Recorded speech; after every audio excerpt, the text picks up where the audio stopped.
Hey guys, how are you doing today? Welcome to my YouTube channel.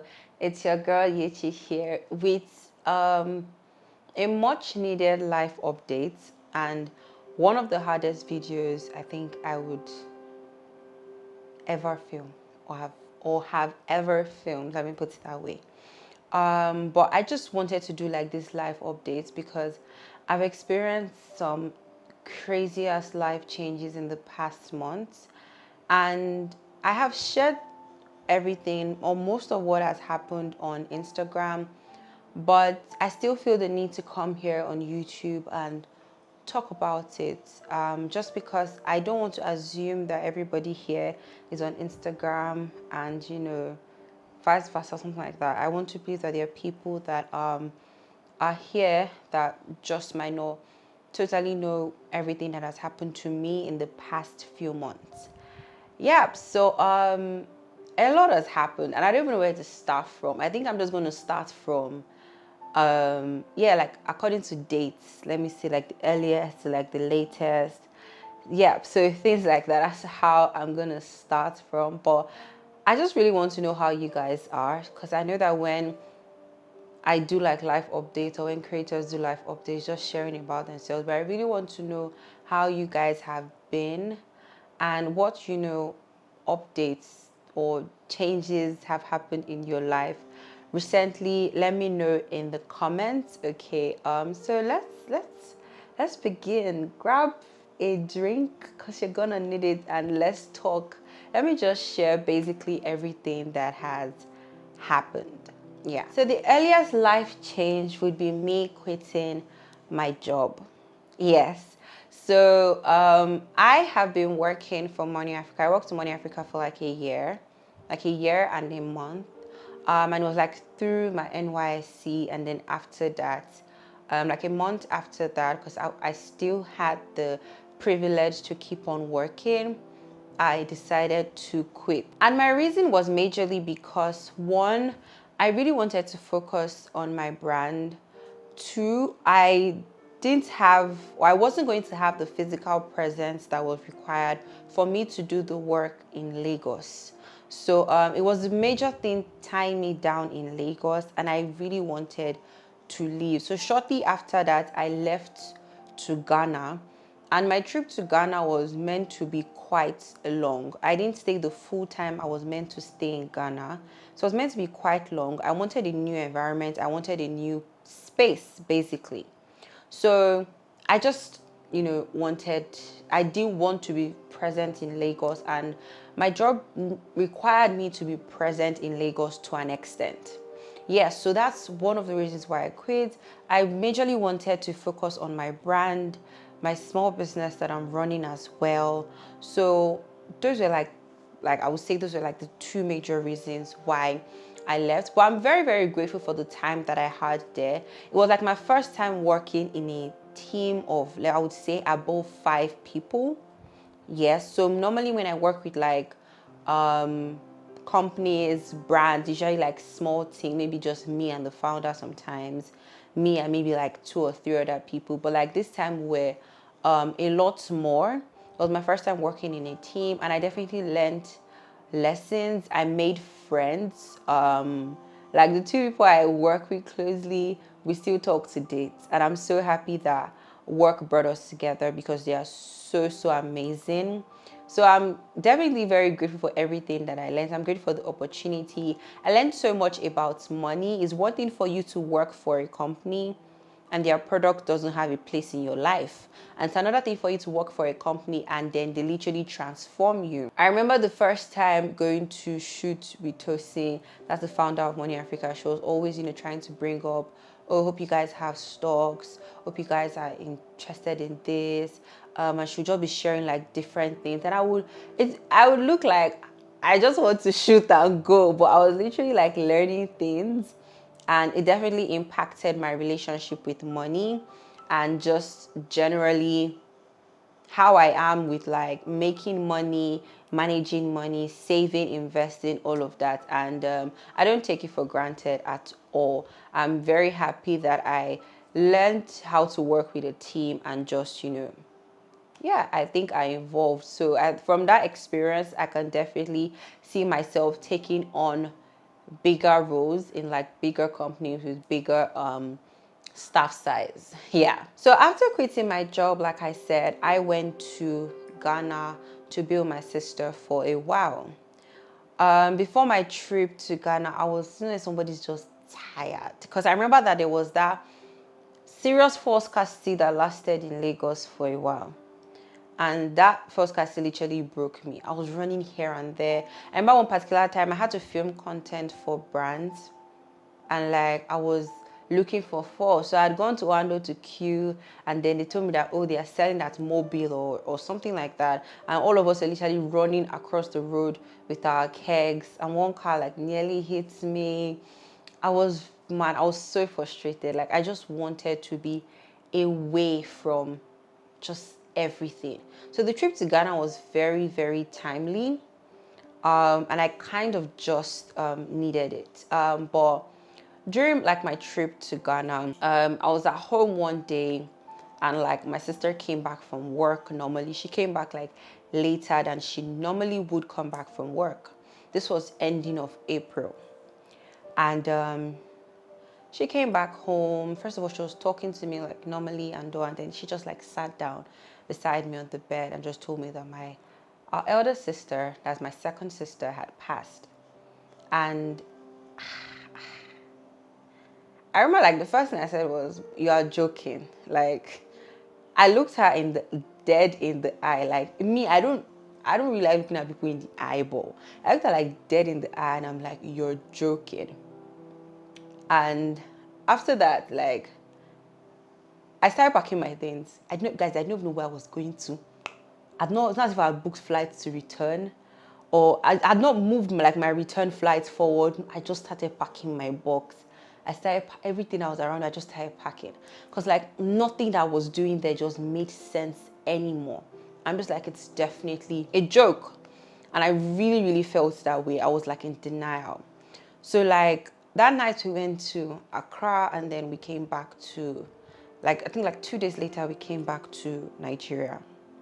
And like shit just got real, like real. So it's it has been really, really I would say dark, to be honest. Very hard, very, very hard, like for me, my family, because like of course, like as usual, nobody will see it coming. But we've really just tried to encourage ourselves in the Lord, because we're all Christians, and we do believe in eternal life. And of course, that when you leave this earth, it's not just the end. There's a place for you. And it was just so beautiful, because my sister lived an amazing life. So like, how somebody's great, but like when you start hearing what other people have to say about the person, you're like, wow. Like you're like, I like at some point I had to tell myself that I really did not know that I had an angel on earth with me. If there's any word I used to describe her, it has to be perfect. She was someone that was so there. She was there for me like a whole lot. Coming back, my life like had a serious life change, because I lived with her. So my life went from literally waking up to see this person every day, or sometimes she's the one that wakes you up, to like not seeing the person again. So it was very, very huge for me, and also like very, very emotional. So I felt 1,001 things in total. Like I just felt, sometimes I'm angry, sometimes I'm confused, sometimes I'm sad, some other times I feel good, some other times, it's just a whole lot. And, losing a loved one definitely changes your approach to life and how you see life. You can either feel like, oh, life is short, let me do all I want to do, or what's the point? Like, what's the point? You're not going to carry anything you do here when you're gone. And like for me, I was just numb. Like I was numb, so numb. So I was just existing. Like I would wake up, eat, I would watch movie, watch series, and like it was just like repeats for me. But definitely with time, I had to like get out of that funk to like come out. I have like the most amazing friends that were truly like really, really there for me. I'm not a very like, I don't have to say, I'm not like a very clingy, like I miss you kind of person. But like during the service of songs, when I saw my friends, I felt so good. My partners also be there for me. So I just, I got a lot of comfort from people that I love, and it made me feel better. My family, we're also very strong for each other. So we'll have there's this thing that my sister and I started doing from Ghana. When one person is crying, the other person doesn't cry. And we had that pact. So if I'm crying, she doesn't cry. She consoles me and makes sure that I'm fine. If I need to sleep, she'll put me to bed. So we just kept on doing that. And generally, it made us feel better. So I wouldn't say that, oh, I'm so good right now. I still have my days that I feel lonely because, you know, I'm used to her opening my door, saying, oh, yeah, I'm going to work. When she comes back, she comes to open my door. Especially she opens my door in a very, very scary way. She's always trying to scare me. So yeah, I miss a lot of that. Okay. I just miss, you know, hearing her say, oh, when she called me during the day, I say, are you at home? I'm at home. She's like, oh, there's a rider outside that wants to pick up the package to send out for her business because she was also running a small business. So it has been definitely very, very tough, and filled with like a lot of emotions for me and my family. But I really want to thank God, and I'm basically thanking God for two things. One, for eternal life, because I can just imagine if you lose someone and they're like, that's the end. But like, we're sure of where she is and the fact that we're going to meet again. And also for comfort, because there are people that have come over, like our family pastor came a couple of times to pray with us, and then there's just this, you know, peace that you feel. Also, like when you read the Bible, you read scriptures or listen to a message, there's just this like comfort that you feel, and then you're assured that, you know, the Holy Spirit is here to comfort you. And I'm just like really, really grateful for that, to be honest. So definitely that had other impacts on my life. Yeah. So I moved back to Ibadan. Yep, as you can see, there's a new setup. Okay, I love this setup, guys. Like, it's cool, right? I'm probably gonna walk you guys through what's going on behind the scenes. So I moved back to Ibadan. I left Lagos, and it was for just like different reasons, but I'm kind of glad to be back, to be honest, even though my move is not like permanent, like I'm going to be permanently in Ibadan. Yeah. I'm still shuffling like Lagos and Ibadan, so sometimes I'm in Lagos, sometimes I'm back in Ibadan. Yeah, but like majorly, like where I would say where my stuff is and where I'll be creating from, like indoor content, is Ibadan. But if there's a job for me to come to Lagos and I'm getting paid for it, best believe I'm going to hop on the next train and be in Lagos. I'm where the money resides, okay? Yes. Also, she left behind her business, that is ASM Beauty. Some of you already know. And basically, we that she left behind are now running the business. And it's basically just because we want her legacy not to die, but to live on.